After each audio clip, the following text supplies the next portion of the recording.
अयोध्या मथुरा माया, काशी कांची यवंतिका, पुरी द्वारावती चैव सप्तैता मोक्षदायिका।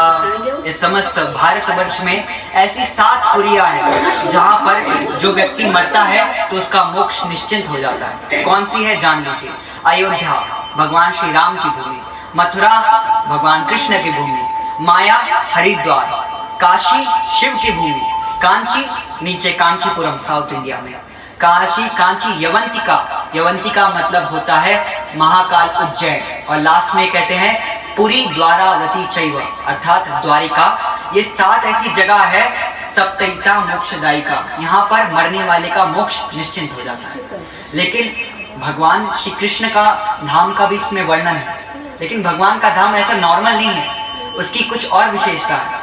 तो अन्य धामों में मरने से मोक्ष होता है, लेकिन वृंदावन में जन्म लेने से मोक्ष पहले से कंफर्म हो जाता है। ये वृंदावन की महिमा है, और इसलिए ऐसे वृंदावन में भगवान नित्य निरंतर रहते हैं, और यहाँ पर समस्त हर समय गोप गोपियों से घिरे रहते हैं, गैया और बछड़ों से घिरे रहते हैं, और कभी गोवर्धन की तलहटी में तो कभी यमुना के पावन पुलिन में विभिन्न प्रकार की लीलाएं करते हैं। कभी मधुमंगल के साथ हाथी घोड़ा बनकर खेलते हैं, तो कभी गोपियों के घर में जाकर माखन चोरी की लीला करते हैं, तो कभी यमुना में जाकर चीर हरण करते हैं, तो कभी गोवर्धन में जाकर गोवर्धन की पूजा करते हैं। और ऐसी विभिन्न प्रकार की भगवान ब्रज वृंदावन में लीलाएं करते हैं। और इसलिए हमारे जो वैष्णव आचार्य हैं उन्होंने एक ही बात कही, क्या कि भगवान का ये प्रतिज्ञा है कि वृंदावनम परित्यज्य पादमेकम न गच्छति, कि हे मेरे प्यारो भक्तों, मैं वृंदावन को छोड़कर एक क्षण भी दूर नहीं जाता। इसलिए जो जिसे मुझे प्राप्त करना है वो पहले वृंदावन की शरण ले। और इसलिए हमारे आचार्यों ने कहा कि हे राधा श्याम सुंदर, यदि मुझे तुम्हारे दर्शन वृंदावन के बाहर भी होना तो मुझे वो दर्शन नहीं चाहिए।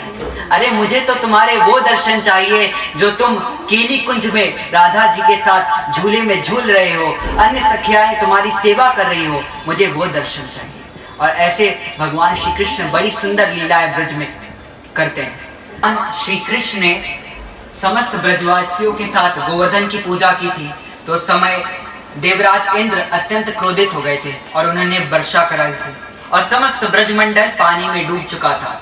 लेकिन उस समय भगवान ने क्या किया, 7 दिन तक गोवर्धन को अपनी कनिष्ठ उंगली पे धारण कर लिया।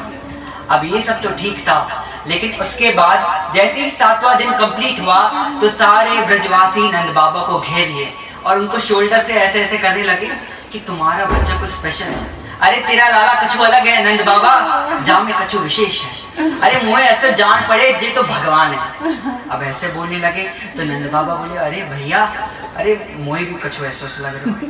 हाँ, तो सबके अंदर डाउट हो गया कि भगवान श्री कृष्ण ये हमारे लाला नहीं, वो भगवान है, समस्त संसार के वो ईश्वर है।